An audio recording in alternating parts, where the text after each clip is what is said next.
Hey readers, today I want to talk to you about John Scalzi's novel Lock-In. It's his most recent novel, and it's a little bit of a departure for him style-wise. He normally writes sort of military sci-fi stuff in the Old Man's War series, or more like comedic stuff like Red Shirts, which won the Hugo Award a couple years ago. This novel, Lock-In, is still definitely science fiction, it's still definitely speculative fiction, in that it posits a near future where there's some new technologies and some events which haven't happened in our world, but it's close to our time and close to our world in a lot of ways in terms of like the general setting and how it functions.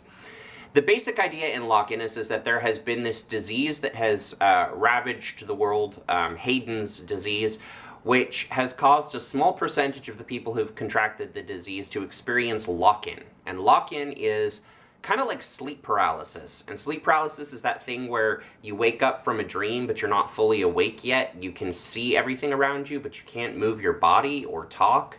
And so you're kind of trapped in your body. You have your perceptive ability, but not any of your nervous system is working yet.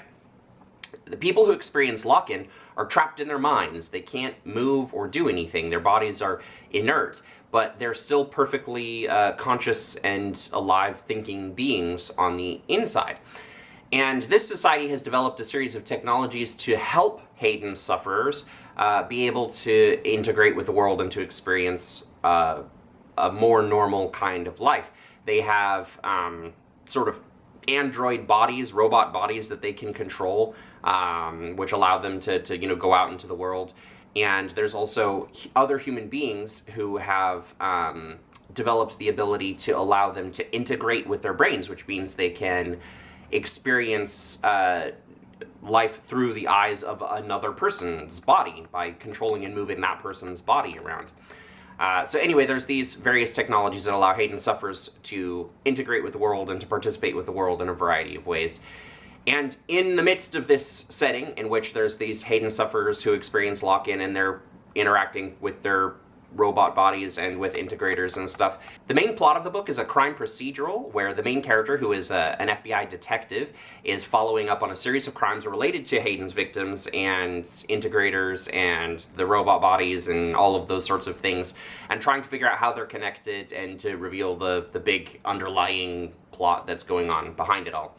The most interesting aspect of this novel for me is the way that it grapples with how differently abled or disabled people are able to integrate with or not integrate with society in differing degrees. One of the things that speculative fiction can do for us is help us to imagine complex issues and problems in our society in a way that we can sort of see them in a new angle, see them from a new way. And what is fascinating about this is he proposes a world in which there has been massive investment attempting to enable the people who experience lock-in, the Hayden victims, to be incorporated into society. But there's still, bigotry and there's still tension.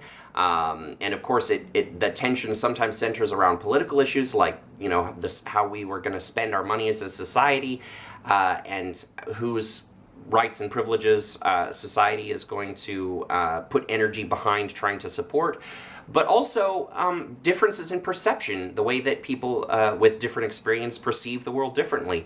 How a Hayden in this world would experience the world very differently when they don't experience it in an embodied way, when they experience it in a disembodied way, versus, say, an integrator who experiences the world through their body, but then also has the experience of having another person's consciousness enter into their own mind, which is a totally unique experience, versus people who have neither of these experiences, who experience the world in what we might consider sort of the normal human way of, mind and body being one and the same.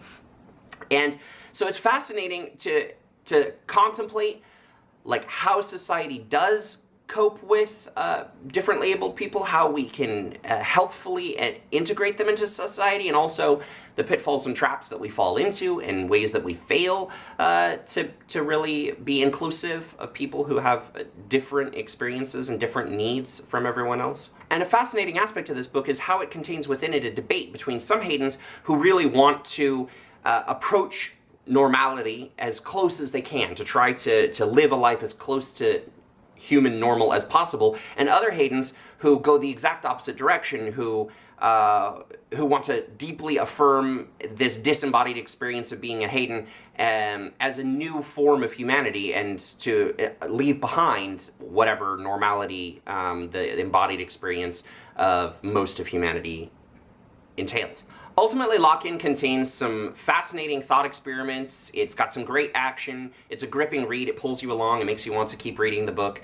I don't think it's my favorite Scalzi novel so far, but it was a good read nevertheless, and I certainly recommend it to you. But you don't have to take my word for it.